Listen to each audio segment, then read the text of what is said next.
Today we're talking to Michael Pretorius, e-commerce manager at CUM Books. CUM Books is South Africa's largest bookstore chain and was founded 80 years ago by a couple who felt called to spread faith through books. They currently have 34 locations across South Africa, plus a thriving online store. I am talking to Michael. Michael, how are you, my friend? Hey, Andre, thanks for having me. I'm doing well, and you? I'm great. Thanks for coming through today and looking forward to our conversation around CUM and specifically how you guys have grown online and what you're implementing from a strategic point of view to keep growing. Great, looking forward to it. Nice to have you here, my friend. So I'm quite curious. So as a marketer, I'm always interested to understand how people are differentiating themselves in the market. And with so much competition today, if you look at Takealot, Amazon, things that you can buy from any other online stores, how does CUM really position itself in the market? How do you stand out? How do you make yourself unique? And how do you communicate that to your target audience? So, yes, there's quite a lot of competition in the market, and we actually just try and do the basics, get the basics right, make sure that we are acquiring customers through the correct channels, that our pricing is correct, offer great customer service. I think, yeah, a lot of the marketing that you do actually comes back to those basics. So true. I've had someone tell me once, was a mentor, and he said, Yanre, it's that simple. It's just not that easy. Very true. So I think what you're saying is get the foundations right. That is the simplicity of it. But at the same time, it doesn't mean it's going to be easy if you actually had to do it. No, for sure. So speaking about marketing channels, I'm quite curious if the CEO came in tomorrow and said, Michael, you have to cut all the channels except one. I would be very interested to know which channel would you want to keep and why? So I do feel like all the channels, they have a part in your marketing funnel, and all of them are important. We are driving most of our acquisition through Google at this stage, so I would say Google Performance Max. Google Performance Max. Yes. When did you guys start looking into that? So I think around 2023. Okay, and the results, did it start well or was it mediocre and then improved? Because I've got different stories from different businesses and different industries on how Performax is performing for them. So it was one of these things. We actually started with Google search, and that was just something that we tested. And it was still called Google Shopping back in the day. Mm. I know they combined, a lot of different placements now into that one campaign type. But yeah, it's something that we just tested in the beginning, and it had such great results that we moved a lot of our budget over to that campaign. Interesting. And what other channels are you guys currently using, considering that you mentioned obviously there's an omni-channel approach? So we are using Meta, doing ads on Facebook and Instagram, and then we also rely heavily on email marketing. Okay. And so Google, Meta, email, is it safe to assume that those are the three biggest channels that you're focusing on digitally? Yes, I would say so. And then just organic traffic, from, SEO. yes, SEO, yeah. And while we're touching on the Meta side, like where do you spend the most amount of money? Is it so you said your CEO, if your CEO had to come in tomorrow, you'd keep Google ads. Is it safe to assume that you're spending most of your money there currently? Yes, we are. And what is the ratio split between Google and Facebook out of interest? I think it's about a 60-40 or 70-30 split, depending on the month.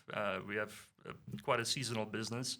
So around Mother's Day, Father's Day, we do see quite an uptick in traffic. And what metrics do you guys focus on specifically? Because I know most people would say, listen, just focus on ROAS and that's fine. But is there any other metrics you track, or is that the only one that you care about? No, I think it's one of those things you can really get lost in the analytics, and just keeping it simple is the way to go. Like you mentioned, return on ad spend. Other than that, I would say cost to click and just the amount of traffic that you're getting from it. Overall impressions and amount of clicks. And from an email marketing point of view, I'm quite curious to know how many emails do you guys send per month? Because when I speak to customers and clients, I often either hear that they're sending too little or too much, or they complain that they think that they're sending too much and therefore they want to send less. But I'm a big believer in just looking at the data and then deciding what to do next. Should I send more? Should I send less? Should I track my unsubscribe rate to understand whether people are actually appreciating what I'm saying or not? Things like that. But I'm quite curious to know how many emails a week or per month do you guys send? So we usually send bi-weekly. We sometimes adjust that sending schedule around big promotions, things like Black Friday, but we mostly try and stick to that 2 times a week type of thing. And I think something that a lot of people do wrong is they send to a bunch of unengaged subscribers that aren't opening your emails, those types of things. So we really try and send to people that are engaging with our brand and are opening those emails. And is there any specific type of emails that you've seen do really well outside of just pushing sales campaigns? Well, I think content, I think there's a lot you can do there. And I think it's good to mix it up, so sometimes send content emails, sometimes send promotions, focus on uh, specific titles. We get a lot of new releases. So, highlighting those releases, I think that works pretty well for us. What I've seen online is that there's something called the 80-20 principle, which means that 20% of your products become 80% of your revenue. So my question to you is, do you see the same thing? And what is currently driving 80% of the revenue, just from a category point of view? We do, and it's quite varied. It is mostly Bibles and certain books.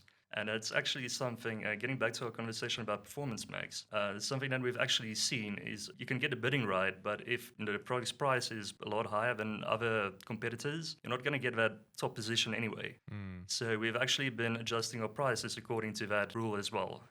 Interesting. And talking about prices, I've also noticed that you guys have free shipping over $500 on the store. Was that a calculated number for some reason, or was that just we think this is going to work? Give me some insight to exactly why it's 500 Rand and how you've calculated that, if you have. Well, two things. I think that's what our profit margin can Allows. allow. And secondly, I mean, if you look at big competitors like Takealot and Amazon, I mean, you can't really charge more for shipping or, have a higher threshold than them for shipping. So that's something that we also take into consideration. So in order to stay relevant and obviously compete with them, you've looked at what they are charging for free shipping and you're trying to compete in that space Yes, we are. whilst maintaining margins. Of course, and that's a difficult thing to do. It's Yeah. And the thing is, free shipping is literally the number one reason why people leave their carts if they don't have free shipping, or they've figured out that they had to pay for shipping and it's just not a number that they're willing to pay. Yeah, and another thing we've actually tried to do on that front is incorporate some more shipping options. So we incorporated Pargo. I know that's a bit cheaper than delivering to the door. And then something that's on our roadmap for the future is in-store pickup. Yeah, Pargo has been a game changer for some of the stores that we own. So we own some of our own businesses under VA Capital. And since we've included Pargo in the shipping options, a lot of people actually go and pick up at those kind of locations. So for those watching or listening, I think the best way to sum this up is Pargo is basically a facilitator of telling people where to go and collect their parcels. And there are small mom and pop shops and stores that have signed up with Pargo to say, listen, I will keep that parcel for the customer. So that customer is notified to go pick it up at that specific store. That benefits the small business because it drives traffic and feet their way. And at the same time, that person doesn't necessarily have to wait for the product to be arrived at their house. And it's also very convenient for a lot of people working in the week, because that's the most difficult thing with couriers is like, where are you going to be when the parcel is delivered? Are you going to be at home? Are you going to be at the shops? Are you going to be at the office or at work? And Pargo makes that easier because you can go, hey, please drop it off at this Pargo location, and when you're ready, you can go pick it up. Very true. I also feel like, it serves that rural community a lot better. Sometimes they don't have home addresses. So great way for them to actually get their package. Very true. And for the business itself that's selling the product, I mean, the cost of that is a little bit cheaper. So you benefiting financially to an extent, and then obviously the customer, it's more convenient for them because they know I need to go here in order to pick it up when I'm ready. So shipping, we've spoken about your marketing channels. Tell me the meta strategy, just out of interest. How does that look like? Like, is it content heavy? Is it UGC heavy? Is it just promotional ads? So mostly promotional. Something that we've done in the past, and we haven't really done it a lot lately, but it worked quite well for us, is just lead generation. So we would run contests and give away like gift hampers and those types of things. At the moment, it's more like just for promotions, really. So the idea is to build up a database and to then communicate with that database around specials and offers that you have as a business. Yes, so we're using Klaviyo CRM. Beautiful. And something that I really like about the system is the fact that you can sync lists and you can remark to those people. We used to use it for lookalike audiences as well, which is to do a bit of prospecting. But since the Advantage Plus update, it's a bit in the air. You don't really know where your 100%. advertising money is going. So we're still using it, but it's still trying to figure it out. Yeah, and now Facebook's also launched Andromeda. I don't know if you've heard about that. It's probably just Advantage Plus on steroids, but they call it Andromeda. Okay. And it's just indicating that the ads itself now is purely just focused on creatives. And the algorithm is looking at those creatives and the messaging in those creatives in order to go and find a customer that would be interested in that, as opposed to the normal traditional targeting that we used to say, hey, please target these people at this time. So they obviously depending and leveraging the AI a lot more in order to look at the actual message and find someone who's going to resonate with, which is pretty cool. Speaking about Klaviyo, we use in our agency, we use both. We use Klaviyo and a platform called Omnisend. And we love both of them, but I think we prefer Omnisend just from a simplicity standpoint and a UI of what we've seen from our side. One thing we've seen that drives quite decent numbers in terms of sales and revenue is automations. So my question to you would be, do you leverage automations at all when it comes to Klaviyo, and what kind of automations are you implementing? Yes, we do. So we have a welcome flow. When you sign up as a subscriber, you receive that. We have abandoned cart emails. We have things like asking for reviews after a person purchased the product. We have some more transactional type of emails. If someone chooses, EFT payment at checkout, we give them our banking details, send them a reminder if we haven't received a payment, those types of things. Very cool. And which one do you think is driving you the most revenue out of all those different automations? I think the welcome series. Yeah. So we have a form on our website, like a pop-up form, and we offer like a 10% discount if someone signs up for the first time. Yeah, I agree. Like I see the welcome series does really well for the brands that we work with as well. My next question is the platform that CUM Books is built on online. A lot of people are saying use Shopify for simplicity, use WooCommerce for agility, do custom build because then you can do what you want, anytime you want, how you want. What have you chosen? So when I joined the company in 2019, we were actually using Magento, and we then switched over to Shopify in 2020. Okay. And that's been a game changer for us. Oh, really? I mean, I would love to know why you feel that way. So I think one of the first things I'd mention is that it's like really easy to use and easy to maintain yourself without using, an agency, or, even if you don't have a lot of development skills, you can get pretty far, just with their editor.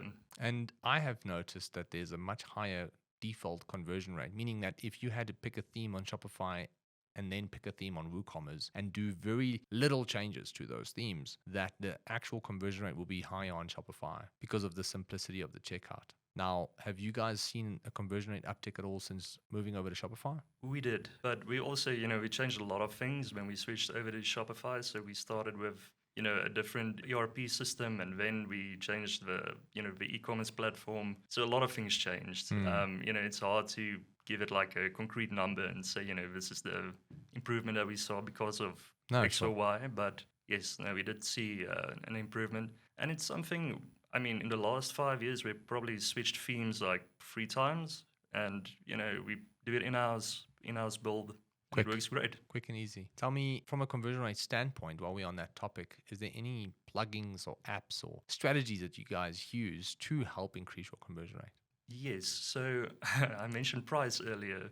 So something that we've actually been doing, and it's actually, it ties in with that performance-based campaign again. We're using something called Price to Spy, and it's actually a scraper that checks prices on other retailers' websites. So it's one of those things, we look at our margin at the product and decide, is it worth changing our price, taking that knock or not?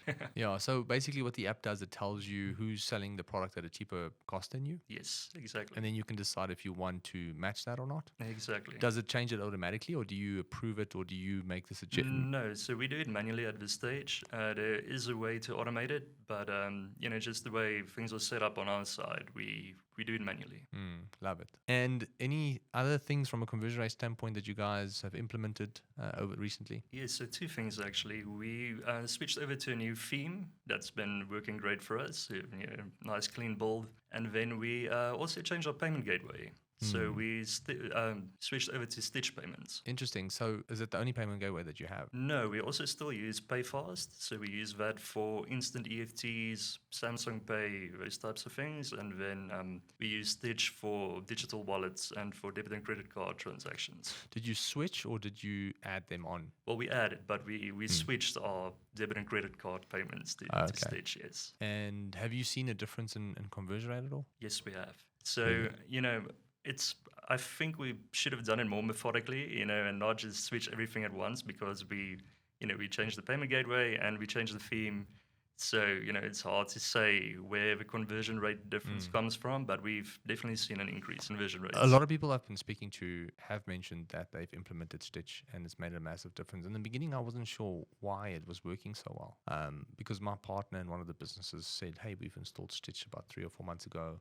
And he gave me some stats, and I was like, never have I installed a payment gateway that made such a big difference in revenue for us. It was so weird. And looking back, I couldn't understand why. So I asked him, and he was like, "No, they have a high uptime." And I was like, "But most people do. Like, I mean, is that really the massive differentiator in the market? That there's a difference, 1% difference in uptime? Maybe it is, maybe it's not. I don't know. But I think the biggest thing for us, I don't know if it's been working for you too, is the fact that they have Apple Pay and Capitec Pay and Google Pay. So those three things have made quite a difference. Have you seen so? Yeah, so interestingly enough, we've seen about 13% of our total sales are people paying through Apple Pay. Interesting. And I think around 12% on Capitec Pay. Wow. Google Pay is the only thing that really hasn't caught on the way it should have, in my opinion. We're still having it at around 2 or 3%, but it's something that I personally love and I use. So Yeah, same. I think also I don't want to be an advocate to say like everybody needs Stitch Pay, but I do believe having a variety of payment gateways is important. absolutely. And I think the more you have, the higher your conversion rate will be. And when I speak to business owners and I say, listen, please add Stitch Pay as a recommendation, or add Pages Now or Payflex as a buy now, pay later option, a lot of them go, but I have a payment gateway. I'm like, yes, but what you don't understand is like some people prefer others. People want to pay with the channels and the merchants they feel comfortable with. So it's important to keep that in mind. It's not just about you and how you collect money. It's also about you and them and how you ask for their money. So I've seen us, we have Stitch, I think we have Yoko, then we have PayFast, PayFlex, Happy Pay, and at some point we had Peach. I'm not sure if we have them still. Maybe that we do, maybe we don't. For some businesses we might have them, for some we might not have. But the point is we on average have at least 5 payment gateways. So we always have, PayFast as well, sorry. So we'll have Stitch, PayFast as the main 2. And then we have 3 buy now, pay later options, which is Pages Now, Payflex, and Happy Pay. And cool. so we also add Yoko to some of the stores that we have or not. Some we do, some we don't. But the point is having those variety to the actual customer.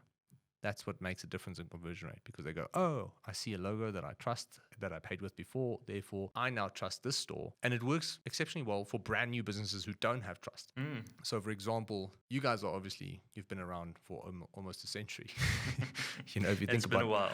So there's a lot of people who trust the business, and most likely, they're looking at your payment gateways and go, I trust the business more than the payment gateway, so I don't really mind. But if you're a brand new business watching or listening, I highly suggest that you include as many payment options as possible, because sometimes the trust of the payment gateway outweighs the lack of trust that there is in the business. And then it's like, oh, okay, because they use this, I now trust them more. So that was quite an interesting take. So we obviously have Black Friday coming up. So I'd be very keen to hear what you did last year and if it worked or not. And I'll be very keen to hear if you're going to change things in terms of strategy this year, or you're going to keep it the same. Always feel like if it ain't broke, don't fix it. Yeah. So I think for the past 5 years, we've actually done the same thing. Just a week, 20% off store-wide. Everything that's not already discounted, 20% off. Okay. And I think we do it for a week, just because it still creates a sense of urgency. You see it now where, all November is actually like a Black Friday thing at this stage. Exactly. And I'm not sure how I feel about it. I'd actually love to hear your opinion about it. To be honest with you, I think we need to understand that when it comes to Black Friday, there's a psychological shift that happens in the consumer's mind. They are now more inclined to spend money without logical reasoning. Now, the reason I believe that brands are extending the Black Friday sale is because you're not competing with someone else selling books anymore during this time. You're competing with every other business, because you're competing with the brands who are first to take the money out of their wallet. So what I mean by that is that if you're an average consumer, there's certain things that you've been wanting to buy for this year, or you're looking to buy next year. Now, that is about an 18-month time frame, hypothetically speaking. Like you might want to make a big purchase, like a big screen TV for the house, and it's something that you might not have money for, but you're going, in the next 3 to 6 months or whatever, I'd like to buy this.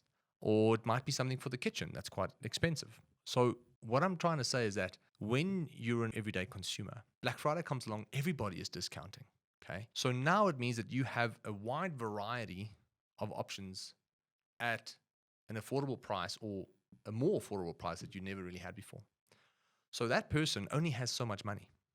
So when they open up their bank account, they only have so much money. So they're going to have to then prioritize within this month, where they're going to have to spend their money because they only have so much. Now, people put themselves in debt, which is another conversation. And when these businesses start to run deals very early on in the month, they're starting to take money out of those customers' wallets, slowly but surely. And by the time Black Friday comes and you do your special, it might not be as effective as you thought it might be because that specific customer might not have that much money left, or they might not have money left at all. So there are nuances to this. I don't think it's a good thing because it puts brands in an awkward position. And it's also not good for consumers, to be honest, as well. But it is what it is, and there's nothing we can really do about it. So you either play along or you take a completely different approach. And when you do take a different approach, you just have to be very strategic about it. I think that's what I'm trying to say. All right. So while we're on the topic of Black Friday, just a question is, what products do the best? Is this the same as throughout the year, or is there a shift in how people buy products during this time? So I think what you see is, the more expensive products that aren't usually on discount, we do see an increase in sales on those. And other than that, I mean, we have quite a wide product variety. So I think at any time we have about 4,000 active SKUs. So we do see sales across, different product categories. And outside of just discounting the product during Black Friday, is there anything you do differently during this time from a marketing point of view? So we typically increase our budgets. And another thing that we do is our, for example, our abandoned cart email, the flow. We change the time duration and just make it a bit shorter. Okay. People seem to have, so many emails in their inbox and things going on. So I think, just to I love that. Change the time duration really helps. That's very cool. And your ratio on Google and Meta during this time stays the same? No, I think we'd spend a bit more on. I think the ratio maybe stays the same, but we spend a lot more on Facebook. Okay. Is there any other platforms out of interest outside of Facebook and Google that you've tested, like TikTok? A lot of people are saying TikTok is quite lucrative. However, we've tested it, and yes, you can generate sales from it, but I haven't really seen it be more consistent and more successful than Meta and Google. We've spoken to agencies overseas, like big agencies who are very creative driven, and they say the same thing. Have you tried TikTok at all? No, not really. It's one of those things where you actually need time to create content, and you need a big team to do that. And, as far as I'm aware, it's more for driving awareness. I don't know if you've experienced the same thing where it's more about, getting eyeballs on your brand instead of, driving those conversions. Yeah, like I said, I think you can generate sales. There are brands who have healthy ROASs, but I'm a big believer in don't do anything new unless the data tells you to. So like when we invest in businesses or when we market clients' companies, it's like, let's do everything you do better. So first of all, let's start with making things better. So it would come like, we doing Google, but we also want to do Meta. We also want to do, it was like, okay, cool. Let's start with Google because that's what you're already doing. And let's do that better. The moment we've done it better, let's do more of it. Meaning, let's increase the budget. Because they will come with a 30 or 50 or 100K budget on Google and we'll say, listen, before we do Meta, before we do TikTok, I understand you want to do all these things, but let's just try and improve this first. So let's spend the same 50K we've always spent and see if we can increase the ROAS. Now we're taking a risk-driven approach. We're mitigating risk for the actual client and the business. So we go, cool, you spend 50K, you generate, let's say 200K back every month. It's a 4x ROAS. So now let's spend 50 and see if we can get to 5. The moment we get to 5, we say, cool, amazing. Now let's do more. Now let's increase the budget. Now let's go from 50K to 60K, 70K, 80K, 100K. And then when you feel like the platform is consistent and the budgets are scaling, that's when you do, ideally, something new. And I don't like doing anything new unless it's actually necessary to do it. Because why do something new when you can do more of the same thing that's already working? Totally agree with that. Amazing. So we were speaking about conversion rates, plugins, and all kinds of other stuff. And you mentioned that you've got the pricing plugin that monitors price across the web. Is there any other apps that you guys use on Shopify that you can't live without right now? So live without is a strong term, but no, we have quite a few cool front-end apps. So we're using Swish for the wishlist. That works pretty great. And why is that better than just a normal wishlist on the theme? Well, the thing is, we really try and leverage Klaviyo as much as we can, and so they have a great integration. It was one of those things where it was really easy to set up straight out of a box. We don't really like to inject code anymore. If something doesn't have an app block in Shopify, we don't use it. Good. It's one of those things. Don't bloat it. No, not at all. So the app Swish, right? That then communicates with Klaviyo, and then Klaviyo will send automated messages around that product to that consumer. Yes, so it creates an event on the customer profile, Cool. and then from there you can set up various flows. Amazing. Anything else? We recently started using Microsoft Clarity. Oh, beautiful. Just for heat maps, watch a few recordings to see, where our customers are struggling. Or That's such a cool tool. We normally use that for brand new businesses when things are starting out and you have no idea what the hell's going to happen. It's like, well, we just launched a business last week, and I think we're spending our first $500 a day on ads or whatever. And it's like, okay, cool. What the hell's happening? We don't know. Like, this is not an existing site where we have a good idea of how the user flow works. So we love to use that in the beginning. And then we probably use it every 6 months or so just to make sure everything is still kosher. Or like every 3 months, we'll have a deep look at it. But in the beginning, we track that quite religiously. We track the actual engagement on the site, because when you build a new site, or even if it's an existing brand, but the moment you've done a revamp, it's like you don't know how people are going to act on this brand new site or this brand new theme and this brand new layout. So that's where Clarity becomes amazing, because you get a better understanding of whether the changes you've made is actually creating the effect that you'd ideally want. Yeah, and you have ideas, but you don't know until you know. So something that we've noticed is we're getting a lot of clicks on our search bar. People are using search instead of using the menu or clicking on banners, those types of things. So it's really valuable insight, just to make sure that your search app is working correctly and that, that is optimized as good as it could be optimized. 100%. What's interesting about your guys' business is that you don't only have the online store, but also physical stores. And one of the most difficult things for these kind of companies to achieve is to consolidate their customer data. A lot of people who buy in store, that data never really gets shared with the actual online database. And then that person buys in store, and then 6 months later or 3 months later buys on the actual website.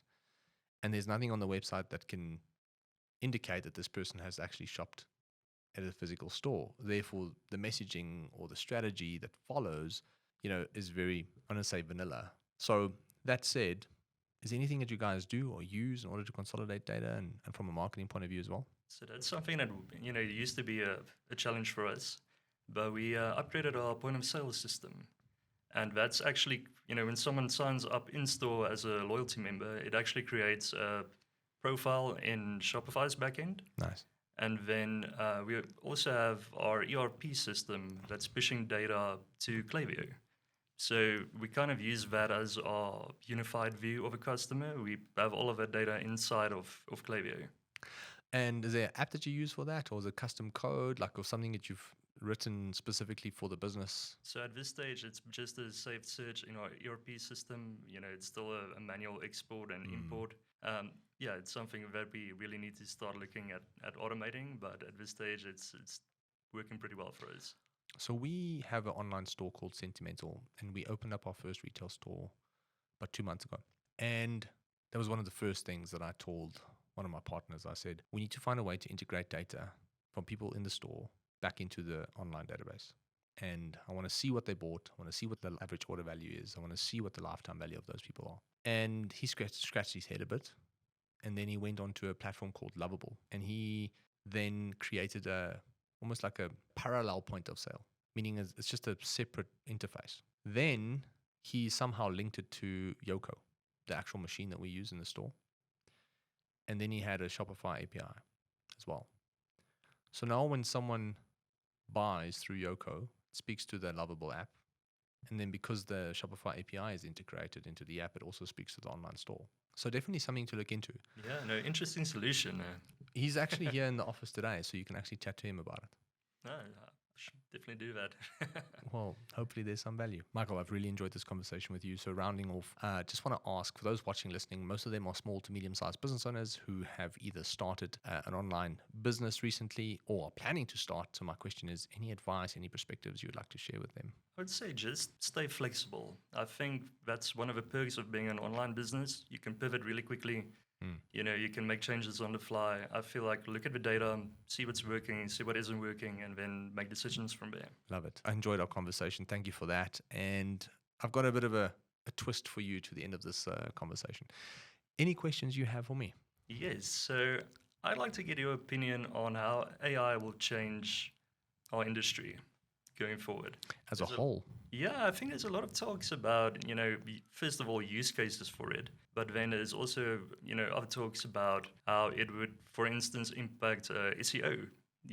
I feel like there's going to be a lot of changes there, and I think we have an idea of what those changes might be, but Yeah, so I do talk to a lot of people, and there's a lot of speculation, but I don't know if there's any concrete evidence on what's going to happen. The SEO side, for example, a lot more content is being generated through AI. And even though the content might be decent, because there's so many companies doing the exact same thing at the exact same speed, it's almost like it's not as effective. So when people started using AI for SEO specifically, it was effective because they were producing content at double the speed.